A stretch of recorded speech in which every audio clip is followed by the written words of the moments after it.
Rabbi Manis Friedman. Hello. Happy Hanukkah. Thank God it's Tuesday. And I just told our listeners that no matter what, we will be happy. This is not optional.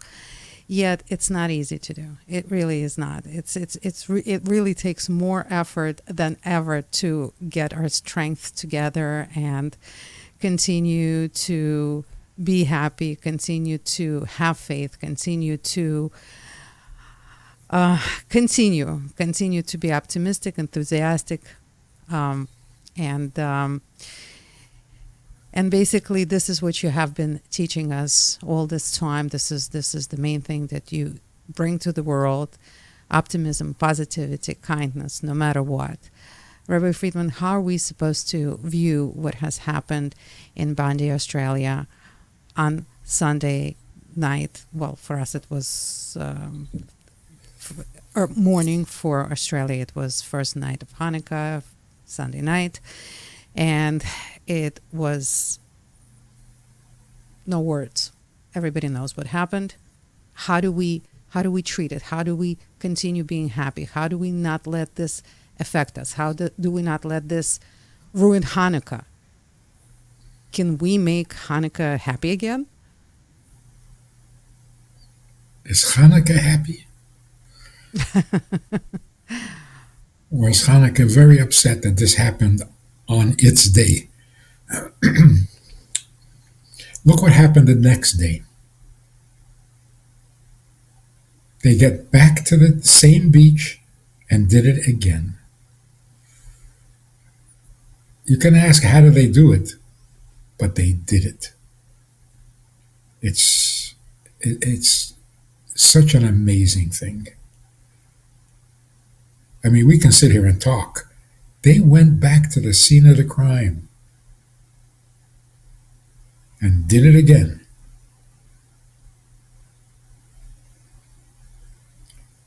Kol hakavod.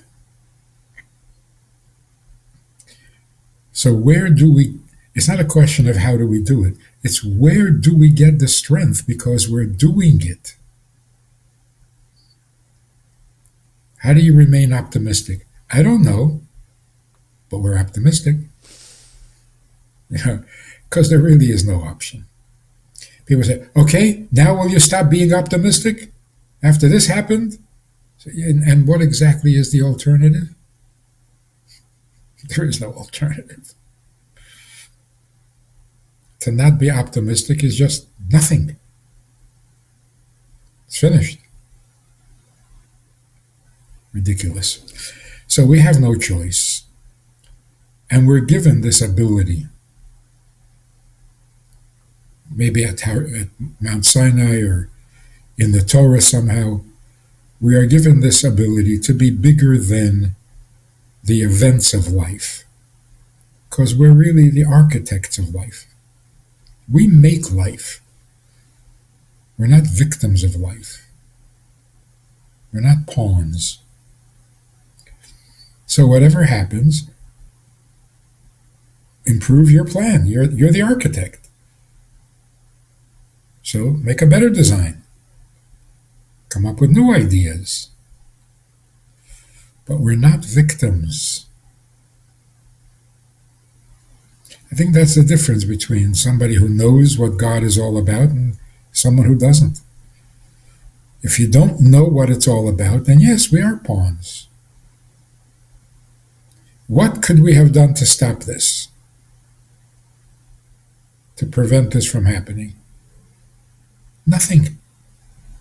So we're victims. God forbid, what's going to be the next event? We don't know. We can't control it. We're just victims. God came down to Mount Sinai and said, you are not my victims. You're my partners in creation, and when something is wrong, fix it.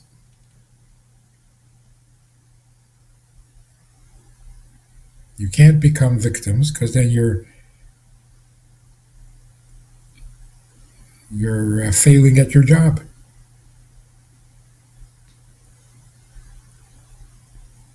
There's a famous story. I don't know if I think I mentioned it to you. This old Russian woman used to tell this story, that there was a boy in a shtetl somewhere. He was bored, and it was in the middle of a war. So he says to his mother, I'm going to go sign up. I'm going to volunteer. I'll go, I'll fight a little bit, and I'll come back. And the mother said, what do you mean? What if they shoot you? He says, shoot me? Why would they shoot me? What did I do? I'll just go make a little war and I'll come back. No. Your partnership is crucial. Not just going to go and play a little war game. The world is ours to shape. We're not victims. What we make of the world, that's what the world is going to be. So one of the serious thoughts about Australia, and it's not only Australia, it's every country in the world. Somebody said, oh, Australia is not what it used to be. This proves that Australia is no longer what it used to be. And the obvious question is, what did it used to be? What? What's Australia? A place where nobody is worried because everything's good? That used to be America too.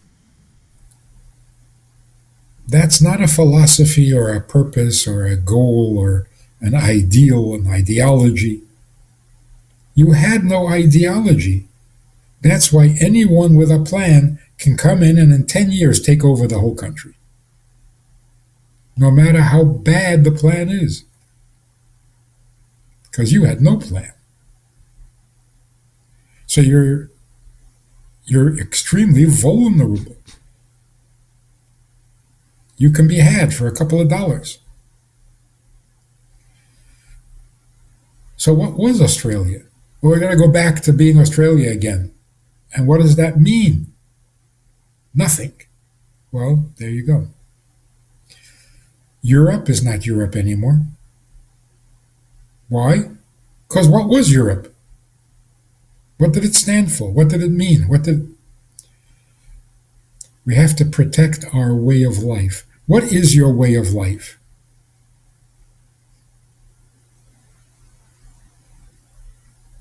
The freedom to travel? That's an animal's way of life.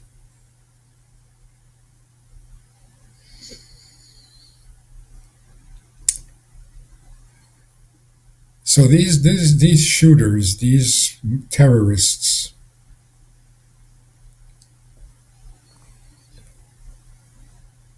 they're not alone. They're part of a phenomenon that is sweeping the world.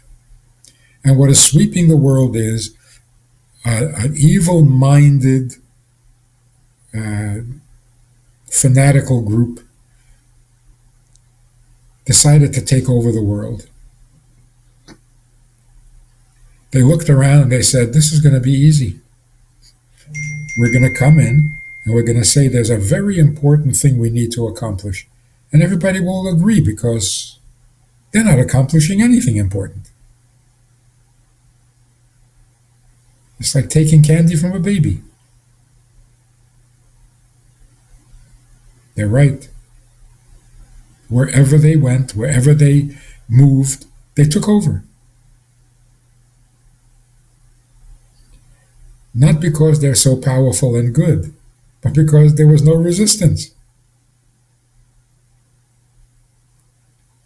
Which is exactly what happened to Germany. Germany fell apart. They didn't know why they exist. They didn't know who they were, what they are. Somebody came along and said, we're Superman. I said, okay, fine. Let's go with that. Better than nothing. So when people are empty, you can tell them anything. They'll buy it because they have no counter argument. Because they have no argument. Their only argument is, leave me alone, leave me alone. Don't get in my way. Let me. Let you what? I don't know, but just let me. You've lost already. You've lost. So the only thing that can balance this picture is the Torah. The Torah is a plan, a purpose, an ideology, a noble reason to live, God's plan. That's substantial.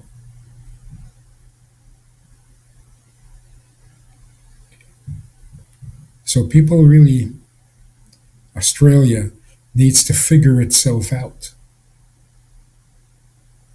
Who were you? What were you?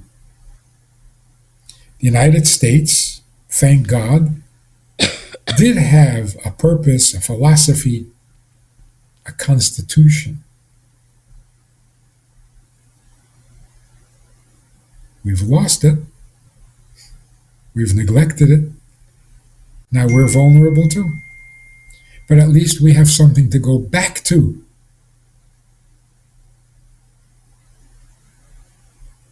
What did Europe ever have? Religion? Yeah, the worst form of religion.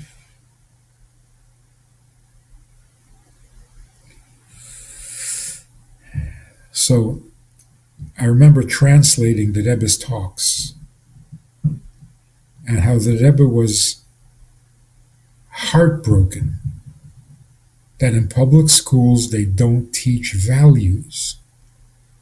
And the Rebbe predicted this. A policeman will not make people moral. It'll just give the immoral people a little challenge of how to get around the policeman. And the more policemen, the more inventive they're going to have to be. And they will be. They're not stupid.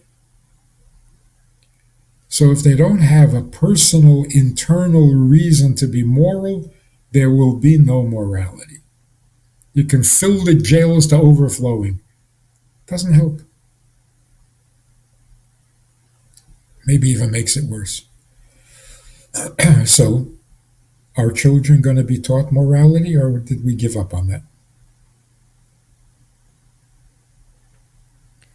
And then when these things happen, we're shocked. How can people do this?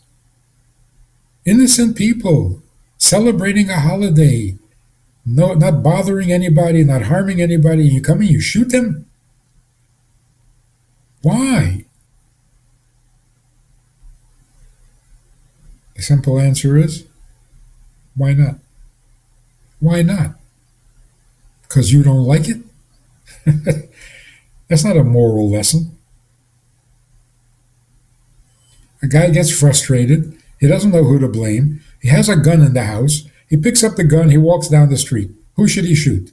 Well, whoever's visible. Why not? Why not? Rabbi Friedman, but this was way more than that. This was a certain group of people that wanted to shoot another certain group of people. This was a hate crime. This was not a random shooting. Neither was the one in California. There were things yelled out. People know why they were shooting. All the shootings have a reason. The question is, how do you accept such a reason? The school threw me out when I was in that school, so I'm going to go and shoot everybody in the school. That's it? That's your philosophy? And we're horrified. How could you do that? And they're thinking, why not? I'm upset, I shoot you. Why not? I believe I'll go to heaven if I shoot you, so I shoot you. Why not? Rabbi Friedman, but this is very specific. This is anti-Semitic act that we know that Netanyahu has called, and the Prime Minister of Australia saying that you have an elevation going on, do something about it. A lot of people support this globalized Antifada movement, which is exactly, this is the product, this is the outcome of that movement. This all these hate towards Jewish people all over the world. That is this movement. People are not fully still comprehending it, but it's going viral. Apparently, it's not going away, and I don't know who's appalled by what happened in Bondi, Australia, but is anybody waking up to the fact that it's going to happen in other places too, because there is support for this. Europe supports this movement. Other countries support this movement. It's going global. Because they have nothing else to support. So let's support evil? Anything is better than nothing. People without a purpose will kill themselves, will kill others. Yeah. Without purpose, we become desperate. We become animals. And it's not helpful to call it anti-Semitism. It's a violent person committing a crime. So he happened to choose Jews. What, that makes it a lesser crime, a bigger crime? What is it? It's a crime. As far as Australia is concerned, what's the difference whether it's anti-Semitic or not? Somebody is taking over your country. You're okay with that? Yes or no? If you're okay, then we got to leave. So calling the Prime Minister and telling him, what are you telling him? You should be asking him, are you an anti-Semite? Do you like this idea of the whole country going fanatical Muslim? Yeah, you like that? Are you still the Prime Minister of Australia, or has Australia stopped existing? In other words, we're not asking him to help us. We're not asking him to protect Jews. He can't. Our protection comes from God. We should ask the Prime Minister of Australia to save Australia, because that's his job. That he can do. He can't save us. Like the mother of the hostage said, we're not in your hands, we're in God's hands. So we're going to outlive them all. But it's a pity. Australia could have been a really nice country, and it lost. It lost. Europe lost, not the Jews. Rabbi Friedman, but how strange the world is. The same people who wanted to commit evil, another person of the same descent is the one who reversed the process. Because you always have freedom of choice. Now the Nazis said, well, I just did what I did because that's what everybody was doing. Not a good excuse. And this is a perfect example. Because you're Muslim, you have to be a murderer? Of course not. In fact, where are all the Muslims who are not murderers? Are they too afraid to voice an opinion about Islam? It's their religion.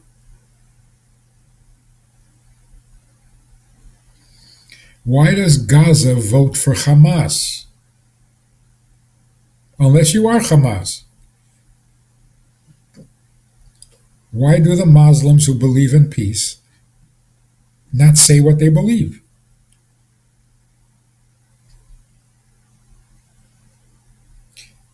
I believe that there are millions and millions of Muslims who hate this terrorism and this violence, and because they end up suffering from it as well. And they've been suffering from it. Where is their voice? They're too afraid. I mean, I would understand. They should be afraid, but still, there are millions of you.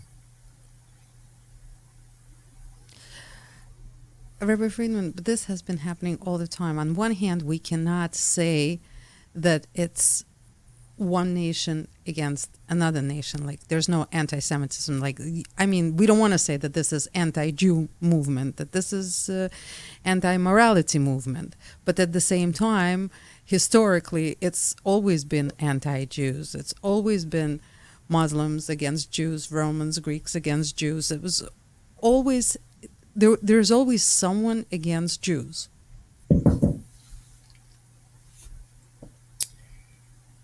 That is strictly our problem. We can't expect Australia to make it their problem. So Australia should do what is best for Australia.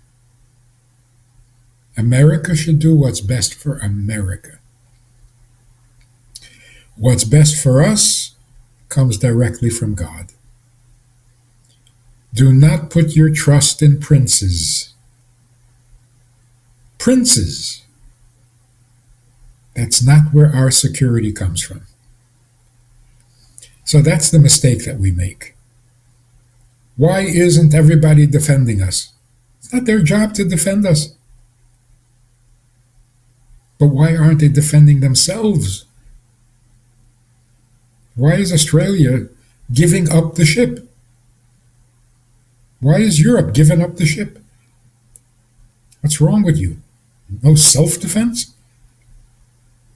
But we keep saying, why don't you defend us? We don't need them to defend us, and we can't rely on them to defend us.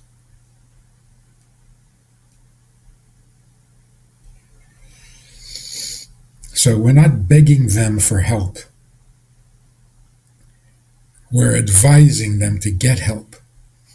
Very different. Rabbi Friedman, I want to share something with you that I think it was a miracle that happened here, right here on the radio. Exactly 24 hours ago, we have a very righteous Gentile who has a show. His name is Alexander Litvin. And he started to talk about Zachariah yesterday. It is something why I want to share it with you, because it's been something that we've been talking about for the longest time. And I translated some of the things he said. And this is few things from his show yesterday. And when the world begins to lose its footing, people instinctively look for those who know how to stand. Not those who shout loudly, not those who promise beautifully, but precisely those who keep the rhythm of life, who keep responsibility, who keep text, who keep covenant. And here, right here, the words of Zachariah sound differently. They will take hold of the hem. This is an image not of submission, but of following. It's a gesture. Show me the path. Do not give me power. Give me direction. People are tired of words being devalued, of truth being someone's version, of good being just PR, of honesty being weakness. And therefore, more and more often, a person seeks a root, faithfulness, a living tradition. A person seeks God, not slogans. And notice, Zechariah in his prophecy does not say that they will come to worship the Jews. There is nothing like that there. He says, let us go with you. That is, I want to walk together. I want to draw near to the source. I want to understand how to live in such a way that God is not an idea, but a presence. When I heard this, bravo, bravo, bravo. It was said by a very righteous Gentile. It was finally said out loud and very sincerely. on your station. Yeah. Take a little credit. Yeah, that made things started to make sense and started to feel a little better again after everything that happened. That was, for me, I have to share, breaking point. And but I also heard something there. There was a plea there for the Jews not to take pride in the position, but to take responsibility. And I just wanted to also put that message out there because it seems like maybe we're giving off a little bit of a wrong message also. Maybe we're not grounded enough to do what we need to do. That was just my thought that I wanted to share with you. The mistake I see happening is that we keep looking around the world for someone who is going to take our side. We've been through this so many times. Nobody takes our side, and even if they do, we can't rely on it. God is on our side. The rest of the world should worry about itself. And if they choose to, they can also have God on their side. But that's your choice. If I can introduce another question, Please. Instead of an answer. Many young people, religious, believing, are traumatized by this event. It was a Hanukkah party. What does it mean to get shot and killed at a Hanukkah party? Doesn't seem right.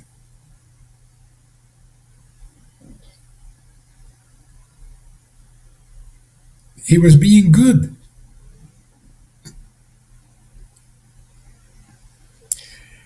Now, Rabbi Schlanger happens to be a friend of mine, the sweetest guy in the world, the happiest guy, the most alive. He can't be dead. You know, right? He's not the type. Certain people, they walk around dead. This guy was so alive. It's a real sweetheart. People, young people, teenagers, they're very angry at God. What are you doing? He was being good. He was making a Hanukkah party. Doesn't he deserve better? Where's justice? It's a really difficult challenge. But I think one of the ways to present it and to understand it is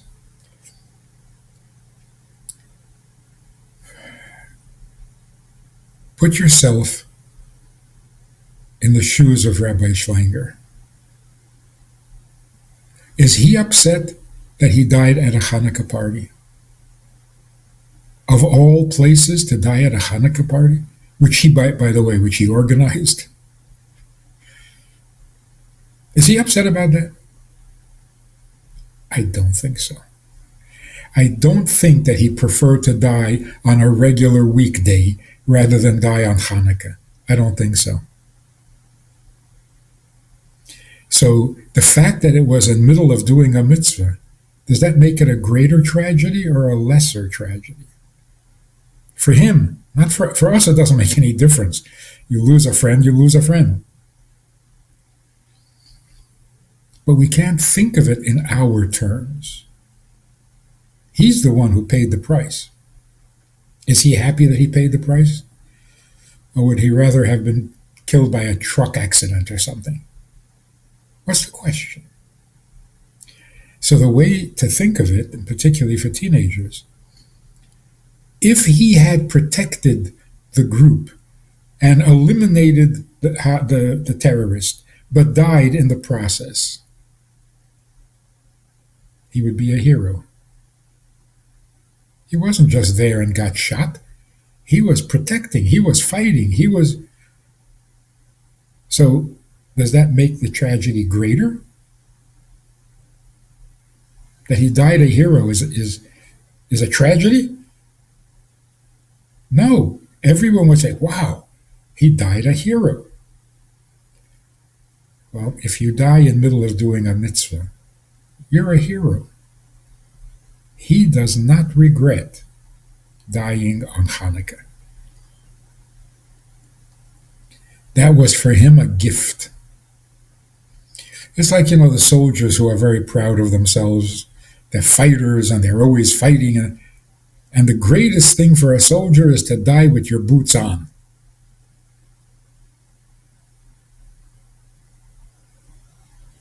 Because you died in action. He died in action.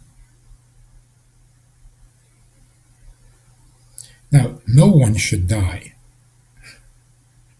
That's a given. No one wants to die. No one should die. But if death is going to happen, the least you can do is die with your boots on, die doing something marvelous. So the fact that it was Hanukkah makes the tragedy bigger? Oh, not for him.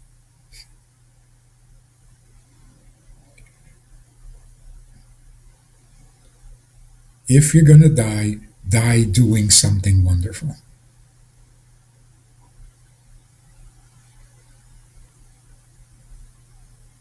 People have this problem very often. But he was being good. But he was being good. Yeah. You live your life being good, and you should die being good. Why, it's better to die not being good? What is the thinking here?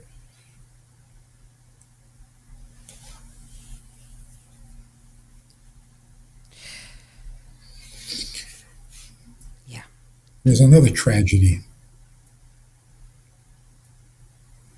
that is also a little personal because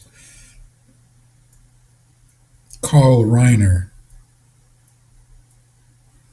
was a very popular guy among Jews. Carl Reiner, Mel Brooks, Sid Caesar, the whole Jewish gang of comedians who entertained generations.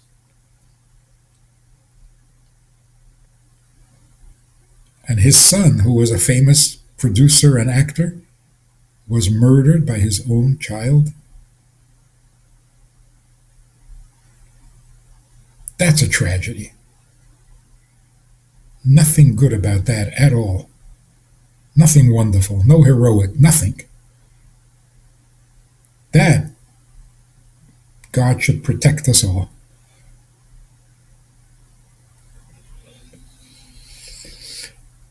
How does that happen? So the first moral lesson is rich and famous doesn't get you anywhere. What was that son raised on? What was his diet? What was his nutrition? Moral nutrition? Hollywood? Don't be surprised. He was on drugs, he was whatever. Don't be surprised. He was raised on junk food, morally speaking. He went to school and he got an education that gave him absolutely nothing worth living for. So you got a little frustrated? Why not? Why not? Got angry at his father. They never got along, from what we hear. Okay, he reached a boiling point, and he figured, why not? That is a failure of the system, of the educational system. Why not? You raised a child into adulthood and they don't have a single reason for not murdering your father? Can't blame it on the son.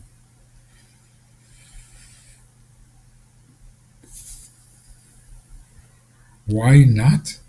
No one ever gave you a reason for not?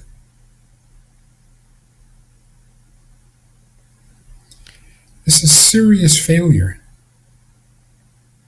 And it's so widespread. It's everywhere. United States started off being a purposeful, idealistic constitution. Freedom of religion. A very noble cause. Let people choose their own religion. Stop forcing it on people. Let's create a country where you can serve God the way you want to and the way you believe. Noble cause. We were strong. Somebody came in and said, no, we want to change your beliefs. No, we're not going to change our beliefs. We're committed. And so people ran away, the evil people. But then somehow freedom of religion turned into freedom from religion. And we forgot why we created this country. Now we're as vulnerable as everybody else. A guy can come from some foreign country, become the mayor of New York, and change everything. Why? There's no resistance. It's worse, there's support. Without support, he would not get elected. Because he has a purpose. As bad as it is, he has a purpose. And people say, wow, this is a guy with a purpose. Good or bad purpose, I don't know, but he has a purpose, and we don't. He's ambitious. He'll do things. Good or bad? I don't know, but at least he'll do things. Personally, I'm not so worried. Why? Life is full of surprises. Rabbi Friedman, here you go again. More surprises. How many can we take? The good ones, we can take a lot. But anyway, the point of it is, we didn't lose the boxing match. We defaulted.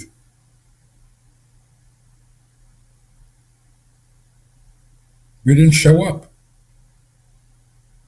because we have nothing to defend.